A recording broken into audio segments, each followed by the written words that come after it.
All right, this is day number 2 on spiritual giftedness, talking about some things that we talked to the juniors and kind of that we learned in general at Southern Ohio Youth Camp this year.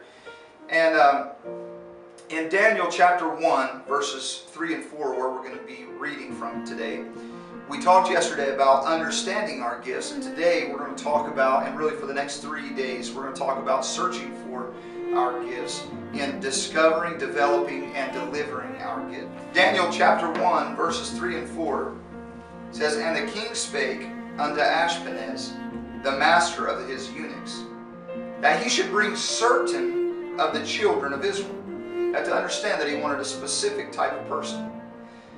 "And of the king's seed, and of the princes, children in whom was no blemish, but well favored and skillful in all wisdom, and cunning in knowledge, and understanding science, and such as had ability in them to stand in the king's palace, and whom they might teach the learning and the tongue of the Chaldeans. And the king appointed them." All right. What we have to understand here is that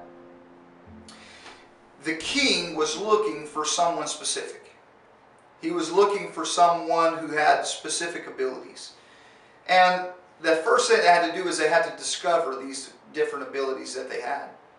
How do we know the spiritual gifts? How do we know how to discover these gifts? Pastor Davis told me something here a while back, and I talked about this at SOYC this year, but basically the way that you know the will of God and the things that God wants you to use, and the different gifts, the different areas that God wants to place you in, is you can ask these 3 questions usually.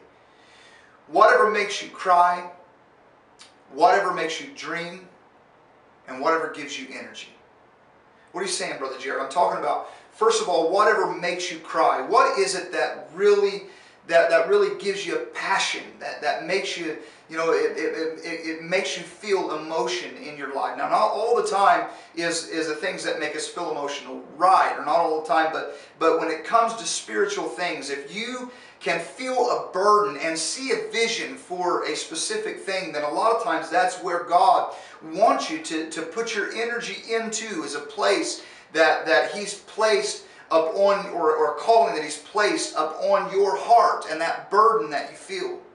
Second thing is whatever makes you dream. So I talked about wherever that burden feels, and whatever that vision, what can you dream about? Where can you see yourself? If you take a look at a bus ministry and can see the bus filled up, and can see and can love the people and feel the burden and the vision for that, then a lot of times God wants you to be in that place because He specifically gave you that vision, and He specifically gave you that burden so that you could use it for His glory. And then the last thing is whatever gives you energy. What empowers you? What is it that makes you want to spend your valuable time and your valuable energy and your valuable resources that you would normally spend on something else, but you want to take those and you want to use them in that specific ministry? A lot of times that's the way that you would discover that gift, is by those asking those questions.